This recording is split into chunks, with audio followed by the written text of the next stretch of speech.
জনপ্রিয় সঙ্গীতশিল্পী ও অভিনেতা তাহসান খান শোবিজ দুনিয়া থেকে নিজেকে একেবারে সরিয়ে নেওয়ার সিদ্ধান্ত নিয়েছেন। 1 বছর আগে অভিনয় থেকে দূরে থাকার ঘোষণা দেন তাহসান। সম্প্রতি তিনি জানিয়েছেন, সঙ্গীত জীবনেরও ইতি টানার পরিকল্পনা রয়েছে। সোশ্যাল মিডিয়ায় ভাইরাল হওয়া একটি ছবিতে দেখা গেছে তাহসান একজন আলেম থেকে ইসলামিক বই হাতে নিচ্ছেন। নেটিজেনদের একাংশ মনে করছেন, ধর্মচর্চা করা এবং আত্মমুনির জন্যই তিনি শোবিজ থেকে নিজেকে সরাচ্ছেন। এক সাক্ষাৎকারে তাহসান বলেন, আগে আমি খুব একটা ধার্মিক ছিলাম না, কিন্তু এখন সেটা করছি। মানুষ যা পরিকল্পনা করে তা হয় না, আর যা হয়ে যায় সেটা হয়েই যায়। যত বয়স বাড়ছে তত অনুভব করছি আসলে আমি কিছুই জানি না। সোশ্যাল মিডিয়ায় ভাইরাল হওয়া একটি স্টোরিতেও দেখা যায় তিনি আল কোরআন সহজ বাংলা অনুবাদ বইয়ের ছবি পোস্ট করেছেন। নেটিজেনদের একাংশ মনে করছেন স্টোরিটি অভিনেতা তামিম মৃধাকে ধন্যবাদ জানিয়ে দেওয়া উদ্দেশ্যে ছিল।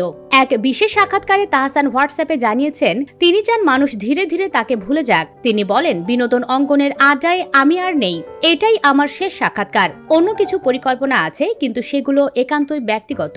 অস্ট্রেলিয়ার মেলবোর্নে সঙ্গীত জীবনে ইতি টানার ঘোষণা দিলেও ঢাকার একটি কনসার্টে অংশ নেওয়ার পর অফিসিয়ালি সঙ্গীত জীবন থেকে বিদায় নেওয়ার সিদ্ধান্ত নিয়েছেন তাহসান। তবে ধর্মচর্চার কারণে সঙ্গীত ছাড়ার বিষয়ে তিনি সরাসরি কিছু জানাননি।